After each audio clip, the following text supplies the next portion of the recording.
We all know the likes of Descartes, Voltaire, Rousseau, etc. But in this video, we'll be exploring the life and ideas of a man you probably have never heard about.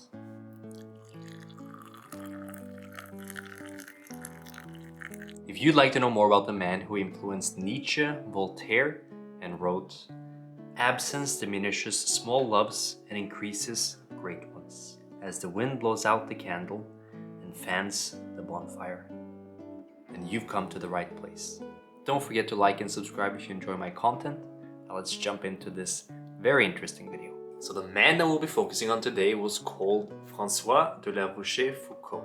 Obviously he was French. He was born in 1613 and he lived to be 76 years old. So he was living during 7th century France. He was a man that had a notable military career, but we will not be going into that in this video.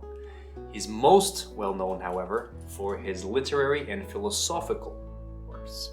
I'm inclined to call his philosophical position one of moral realism, and you can certainly see his work shines a light on human vanity.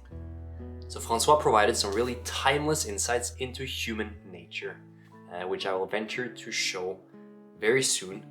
And this is one of the reasons why I really wanted to make this video, is because I found his psychological insights very rich and valuable, even though they certainly have a tinge of this cynical character. And a lot of his writing were also in these maxims, which makes his work very approachable, digestible, and understandable. So Maxims, which is short for reflections or sentences and moral maxims, is La Rochefoucauld's most prominent work. It's the one we'll be focusing on here, and it's a collection of maxims. There's around 500 or so maxims in the book, and it was first published in 1665. So this book is a collection of these maxims or aphorisms, which is defined by Cambridge Dictionary as a short and clever saying that is intended to express a general truth and moral observations. And you may be familiar with these aphorisms if you have read some of Nietzsche's work, in particular Beyond Good and Evil.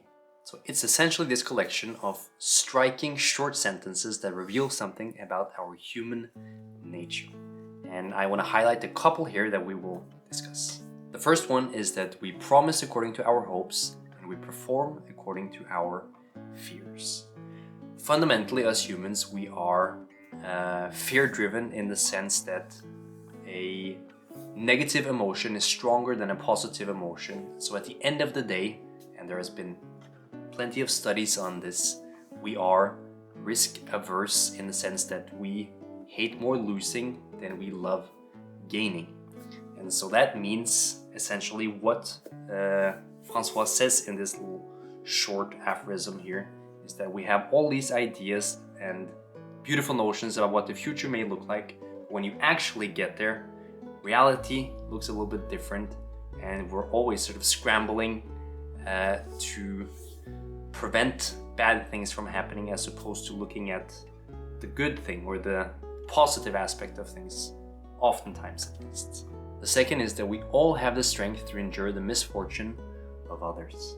And this is a striking truth into how easily we can tolerate the suffering of someone else as long as it's not us. I mean, there is so much suffering around the world, and we go about our day happy-go-lucky. Doesn't matter, because it's not us or not directly influencing us. And so in that sense, it's actually rather easy to deal with. Sometimes we even take pleasure in others' sufferings. Third, it's easier to be wise for others than ourselves. And it's exceedingly easy to give good advice sometimes, but actually following through with it yourself turns out to be really, really difficult. Another one of my favorite maxims is hypocrisy is the homage vice pays to virtue. And it tells you something about how much we value virtue and virtuousness in our world. And even if you are immoral, you know that you have to act like you're at least virtuous. Otherwise, you're not gonna get far in this world. And This is something that we see as an example in virtue signaling. It could be political spins, greenwashing from corporations. Like, you have to at least pretend or make it seem like you're acting in a good way because people care about that. And this seems to be a fundamental truth and quite an interesting maxim, I think.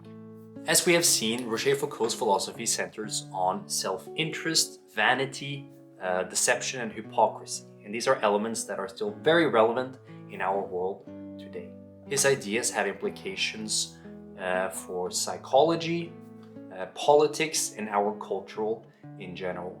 And a lot of the truths that he uncovered during the 17th century are still as powerful and relevant today. I really think he's worth reading because he unmasks human nature in an insightful way. He warns us about hypocrisy and the illusions of virtue, which can often be seen in our world.